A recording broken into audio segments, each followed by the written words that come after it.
fear and love aren't opposites, because fear is the path into more love, which means that fear is a tool and has a function. It's not something to eliminate, it's something to move through as a portal every time that it comes up for you. And you can look at it as if it's not your entire identity, which is really important. It's important to get to the place within yourself over and over and over again where you see fear as a portal to walk through, and where you accept that invitation knowing that it's not something that is going to eliminate your spirit, but rather is encouraging your spirit to grow. And we can't do that without fear. So wishing for a life where fear is not a part of it is, in my opinion, just not something that's realistic. And the reason that it's not realistic is because that's not the life that I want to have. I don't want to have a life where I don't grow. I don't want to have a life where everything is just already done.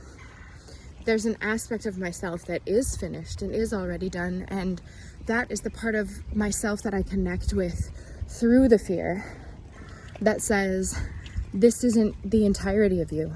This fear might feel like an umbrella over all of the other parts of you right now, but that's still just a piece.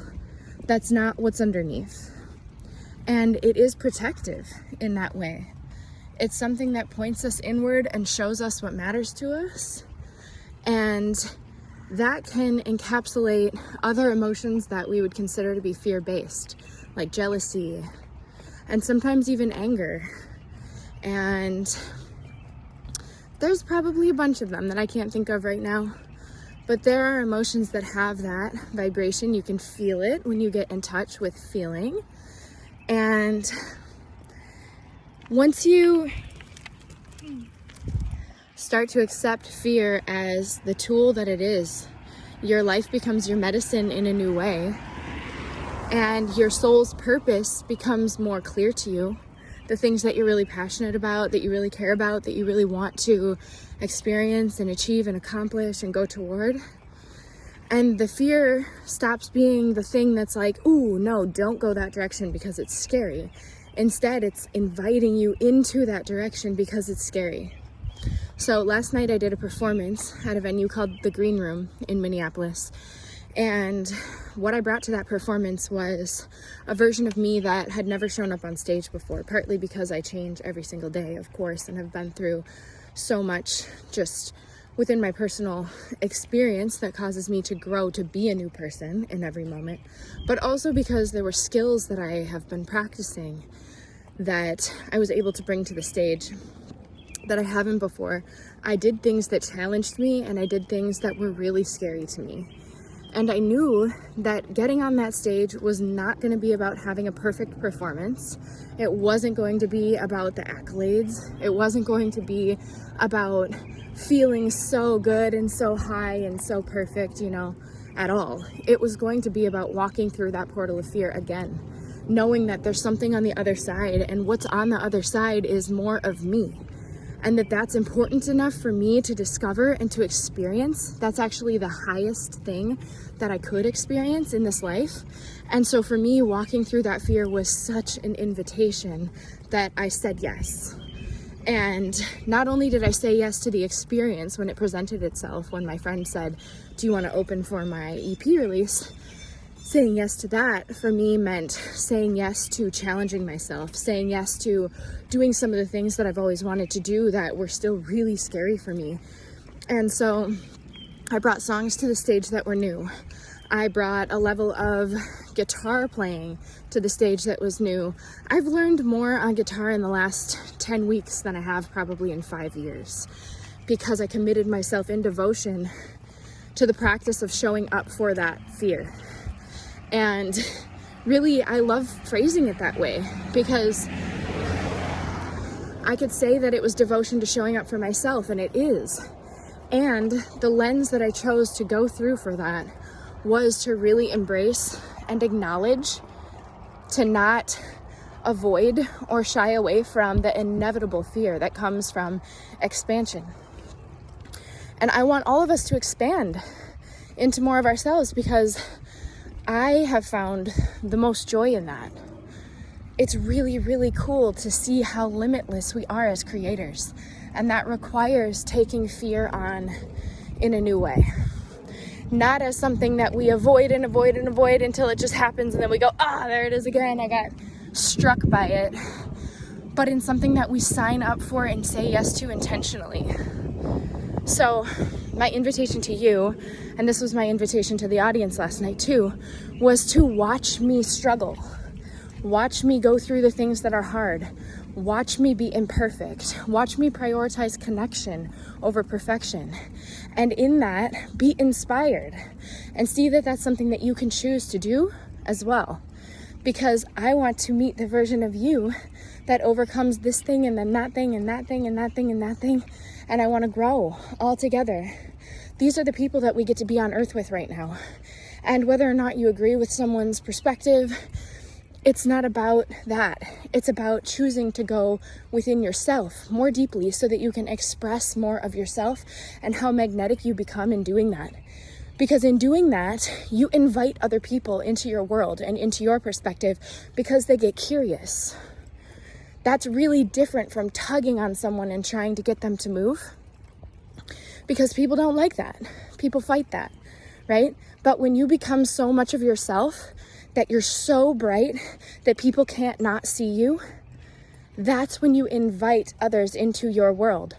That's when you invite their curiosity to come online and for them to follow that. And you teach them that it's safe to follow that by showing that you're doing it and that it's working, even if it's scary, and even if it brings up challenges, and even if it's not pretty or perfect. So again, my invitation to you is to join me in this work and to speak before you're ready and to do the thing even when it's still not fully polished or finished. If I would have waited until I could have made those songs that I sang last night the perfect, most polished version that they could be, I would be dead.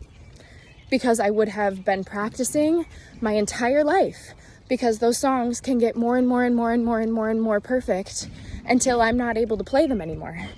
But that's not what it's about.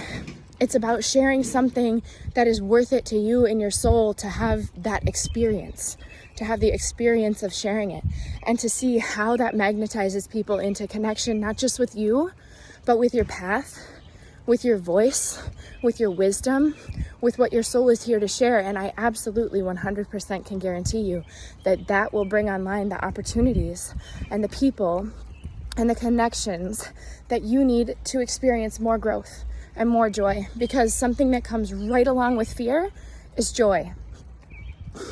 Something that comes right along with fear is pleasure and just the true, pure joy of what it feels like to be in that state of uninhibited self-expression. And of course, at first, there is inhibition. That's a part of the fear, right? But one thing that I noticed last night in the feedback that I was getting was people kept telling me how free my voice sounded and felt. And people who've been watching me for years were there and were like, there's just something so different about the way that you sing. And the difference is that I didn't have a tight wrap around my throat anymore. And the only way that I've been able to do that work of uncoiling that fear from my throat has been to walk through it. It wouldn't happen any other way. It wouldn't happen by sitting alone and just wishing for it to go away or waiting for it to go away. It happens by walking through it over and over and over again, and by even just acknowledging the worst case scenario that could possibly happen. What is the worst case scenario that could possibly happen on this stage, or in any situation in your life? And just sitting with that and feeling that fear 100%, just feeling it.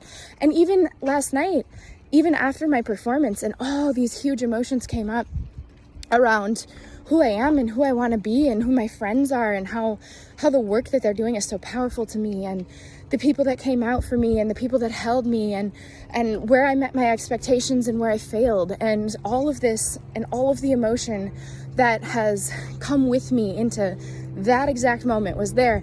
And instead of moving away from that, instead of being like, oh, but I did a really good job and I tried these things and yeah, sure, I made some mistakes, blah, blah, blah. Instead of like trying to sweet talk myself into having an experience that I wasn't having, what I did instead was I wrote it all down and I sank into those voices so that the little girl in me got a chance to speak, so that I didn't tell her, oh, no, like, it's okay, just pat on the head, you're fine, you're doing great, just keep going, No, it was like letting her go, I feel the depths of failure. Even though I just did a performance that everyone had great feedback on, I still felt that. I still felt, oh my God, the way that I wanted that part to go, oh, it was not that. And so sinking into that and just letting that voice fully have its space to speak, being in full acceptance of how some of those fears actually came to be. Because it's not just fake. Fear's not always just a thing that's like in your head, that can be very real. If you run into traffic, you might get hit by a car, like that's a real fear that's there for a reason. But this fear, the one that was trying to protect me from failure, from experiencing these emotions that were probably really hard for a version of myself as a child who maybe forgot her lines or wasn't sure who she'd become as an adult or if her dreams would manifest or, all those things that came up. That fear was trying to protect me from feeling. And that's a really different type of fear. And that's not a fear that I'm willing to engage with as a protector. I don't let that fear stand in my way. So as I wrote down all these things and I let all these different parts of myself speak, what happened was that those emotions became something new, because that's what emotions do. They speak to us. If we give our emotion a voice, a way to express, then it speaks to us and it goes off the clock. It's like, cool, done. I did my work. I was just waiting for that. And sometimes if we don't let our emotions speak to us, they get bigger and bigger and bigger until they're screaming. And we experience that in some very powerful ways that are calling us back into ourself. And we'll talk about that more another time because that's a whole tangent. And so in that acceptance, I was able to give myself the gift of not only working through my fear, but being with everything that fear brought up for me and saying, thank you. Thank you for how much this sucks. Thank you for how much this feels great. Thank you for how this whole range of emotions and the juxtaposition that's inherently present within that spectrum. And that was a beautiful experience. And then I was able to move into higher states of joy and freedom, knowing that I just did something that challenged me and I can do it again and again and again. And really recognizing and realizing that for me, music is this thing that no matter how epically I could fail ever, I wouldn't stop. I will never stop. And I think that is really what fear brings us to. When we walk with it, when we hold its hand, when we challenge it, when we move through it, it shows us what is the most sacred and important to us in this life, and it invites us more fully and more deeply into that path, the divine path that our soul has come here to express and experience. And expression is just such a key part of what we're here to do, y'all. You have to take that on. You have to take on the experience of expressing yourself in order to know yourself. If you stay quiet and you don't express yourself, there's so much of you that you're missing out on, and so much of you that the world is missing out on. So start to notice, start to listen, start to feel what is subtle for you. Start to feel what comes up in this situation, in that situation, in that situation. Start to feel what fear feels like in your body and invite that in. Say, and more. I invite you. I'm big enough to hold you. I'm well resourced. And make that true. Resource yourself. Build structure into your life that can handle this path and this work, and it will be fruitful. Okay? Thank you for listening. I'm Mama Rose. You can work with me one-to-one through my website. You can find my music streaming on all sorts of platforms. You can find different videos and types of art and expression on each social media platform with the same handle, at Dear Mama Rose. And you can also pre-order my book now, which is called Fearless. And it is the expression of so much more of this, so much more than I can fit in a video. So go ahead and find that link to pre-order through my website. And let's just keep doing this work, okay?